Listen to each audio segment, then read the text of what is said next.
raced yet, the four of us can be very competitive. So when presented with the challenge of going head-to-head in some of the fastest cars in the world, well, it was hard to say no. Even though some of us would have liked to say no, I'm not going to name any names, but her initials are Bianca Golodriga. So we all went down to the Charlotte Motor Speedway, and the first thing we had to do was learn basically how to drive all over again. Check it out.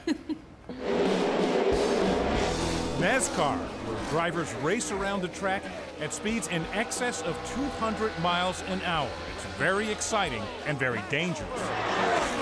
Simply put, the athletes in this sport are the most skilled drivers on the planet. Thank you. That is awesome. So naturally, our producers thought it would be a terrific idea to put four of the least skilled drivers on the planet behind the wheel at the Charlotte Motor Speedway. Welcome to the NASCAR Racing Experience. The NASCAR Racing Experience lets everyday folks safely achieve that thrill of what it's like to be a NASCAR driver. As New Yorkers, we're really good at taking taxi cabs. Our journey started in the classroom, Our #1 priority, safety. where we got some verbal instruction. Inches off the ground at 150 miles an hour. And then watched a video. The NASCAR Racing Experience. We ended the class feeling confident yet terrified all at the same time. I am really nervous. But no time for nerves. You want to avoid that. The good news is we had professional drivers, some of NASCAR's biggest names, joining us to act as coaches. The bad news They went over the problems they've been having with the tires and stuff. is that they thought they were comedians. Tire issues? Yeah, it's a thing they had here a while back. It's a joke, right? Next, we suited up as the reality of what we were about to do started to set in. It just feels right to me. Feels so unright to me. Showtime. Well, almost. My fire retardant shoes. We headed to the track with our coaches. Greg Biffle, a NASCAR Nationwide Series Rookie of the Year and Series champion, was in my pit.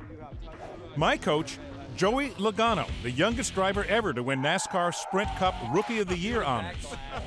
Darrell Wallace Jr., newest member of the famed Joe Gibbs racing team, was there to soothe my nerves.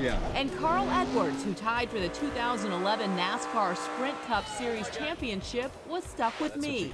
Wait until he hears that I can't even drive stick shift.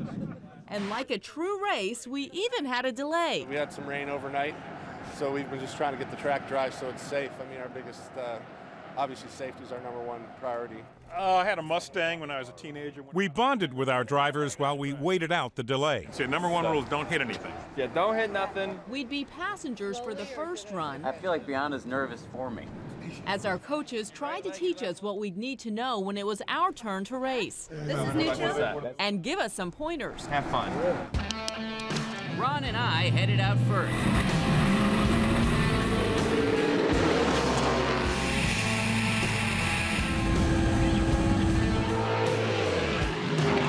While our co-anchors were back in pit road, making an impression on their coaches. Darrell and I have been talking over here, and we've decided that these two have no idea what is going on. But as they say, ignorance is bliss. You ready? No. She's already talked about her kids, her child, and she's talked about God. So she's. But before we knew it, we were off.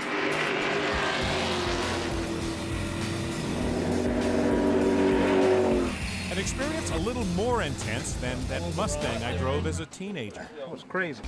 It is absolutely terrible. I'm fine with it, as long as I don't have to do the turns. Here comes what used to be Ginger Z. All right, day's done, and that's good.